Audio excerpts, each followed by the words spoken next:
Hello and welcome to My Security TV. My name's Chris Cubbage and we're at the Duxton Hotel in Perth at Secau's Cyber Resilience Conference, now in its second year. I'm joined by Dr. Robyn Torok from the Macquarie University's Centre for Policing, Intelligence and Counter-Terrorism. Thanks for joining us, Robyn. No problem. Robyn presented on Facebook Jihad, a case study of recruitment discourses and strategies targeting a Western female. I went to your presentation yesterday. It was very, very interesting. Well, I had one question for you. Have you been surprised by the degree of use of social media by terrorist groups?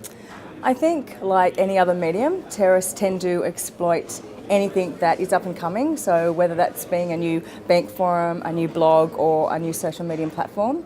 I find with Facebook that it's actually the extremities within secret groups and within closed groups that they have the greatest impact.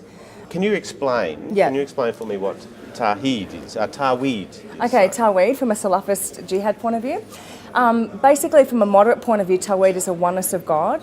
However, Al-Qaeda, who adheres to the Salafist ideology, actually believe in the Tawhid as actually seeing the whole unification of society or democracy as being defunct to them. So it's actually a notion that's called dead. So basically what they're trying to do is implement Sharia law and forsake any man-given laws, which is given by the governments.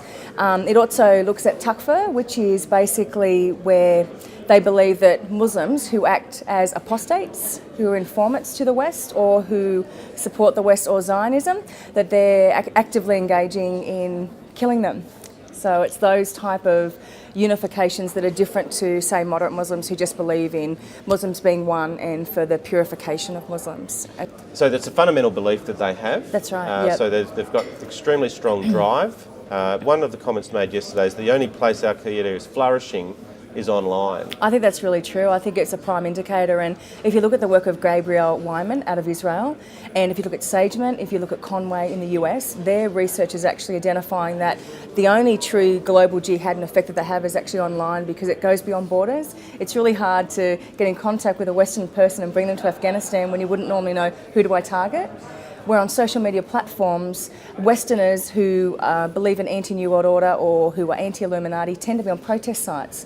So what Al-Qaeda does, they actually pose as Westerners on these sites, they target given individuals, and then that's an outreach for them. So that's true, it becomes like a hotbed for terrorism. Yep. So they wouldn't be able to normally reach those type of people if it wasn't for the internet and Facebook or MySpace, for example. So the use of social media, such as Facebook, for protesting and protest groups is almost an attraction for a group like Al-Qaeda to know at least these people are anti-government. It gives them a basis to potentially recruit people. Is this what you found?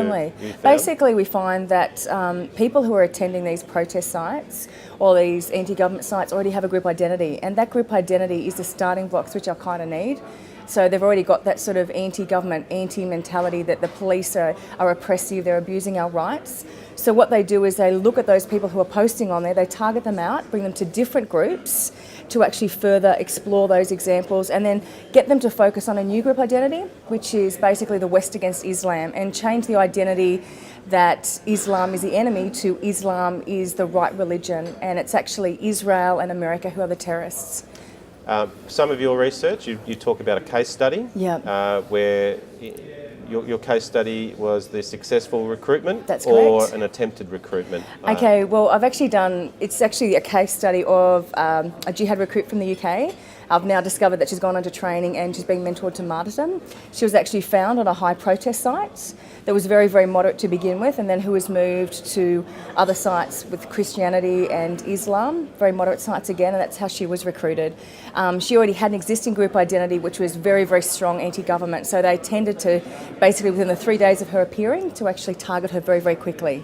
They also, being female, being between the age group of 20 and 25, she has very strong affections for animals. So what they tended to do was use Western saturation techniques of media saturation, like CNN and 60 Minutes, Reuters, using those type of examples of what US have done as an exaggeration in Palestine to actually get her to move further into their group identity using affection, so anger, hatred and bitterness, those type of things. And given the number of people using social media, and this is just one example out of hundreds of millions of people on Facebook and similar sites, what's your take on the threat that this may well pose? It's a huge threat.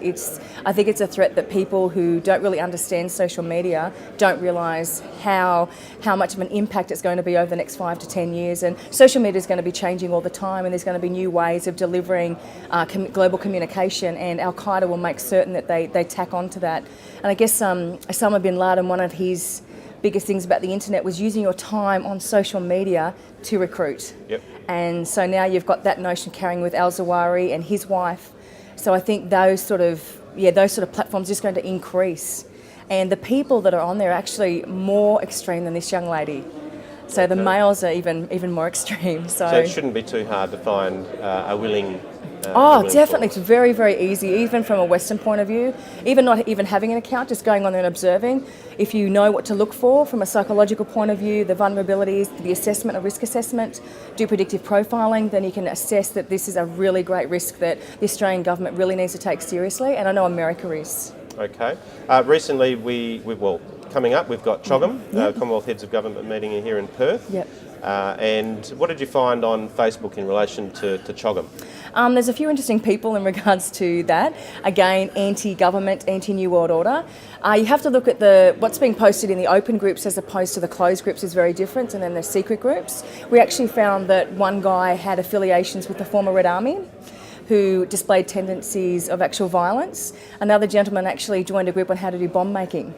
So when you look these are on CHOGM protest sites? These are on CHOGM protest sites, that's exactly right. CHOGM's about 80 days away or so? That's right, not long. Okay, and do you feel that from what you've seen, law enforcement, government, are they across this area from an intelligence point of view?